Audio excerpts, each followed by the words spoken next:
Have you ever noticed how being alone can feel strangely peaceful? Not lonely, not sad, just quiet, controlled, predictable. And then someone asks, why don't you date? Or why don't you reach out?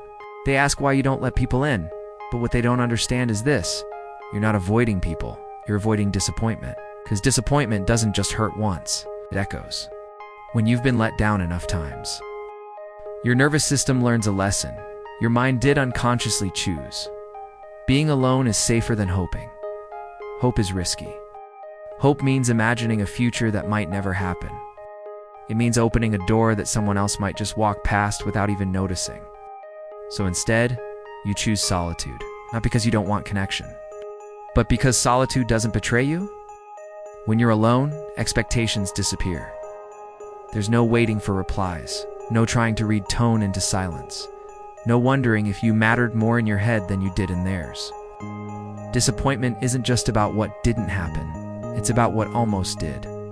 The texts that slowed down, effort that faded, the promises that were never technically broken, just quietly abandoned, and your brain remembers that feeling. So now, it does what it was designed to do. It protects you, tells you if you don't expect anything, you won't be crushed. If you don't reach out, you can't be ignored. If you don't need anyone, no one can leave. Being alone gives you control.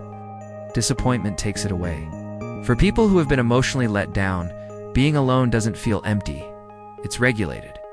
It's calm. It's familiar. It's a place where your heart doesn't have to stay on high alert. But here's the part most people miss. This isn't weakness, it's adaptation. At some point, you learned that caring deeply came with consequences. That vulnerability wasn't always met with consistency. Expressing your needs didn't always lead to being held. It led to being minimized, misunderstood, or made to feel like you were too much. So you adjusted. You stopped asking. You stopped expecting. You stopped leaning. And yes, this kept you safe. But it also quietly taught you that connection equals risk. Over time, disappointment starts to feel worse than loneliness, because loneliness is a familiar feeling. Disappointment reopens old wounds, so you choose the lesser pain.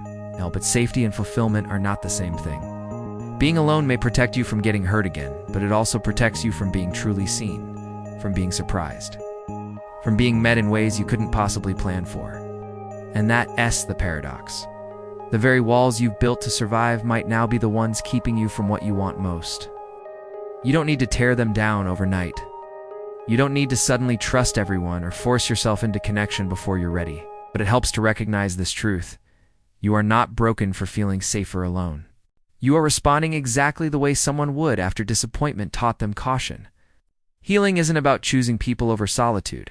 It's about learning that disappointment is not the only possible outcome anymore. It's learning that there are people who can show up consistently, that connection doesn't always lead to collapse, and that hope doesn't have to cost you everything.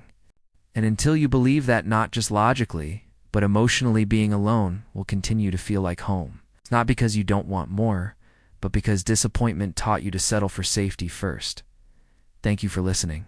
If this resonated with you, consider subscribing for more content like this.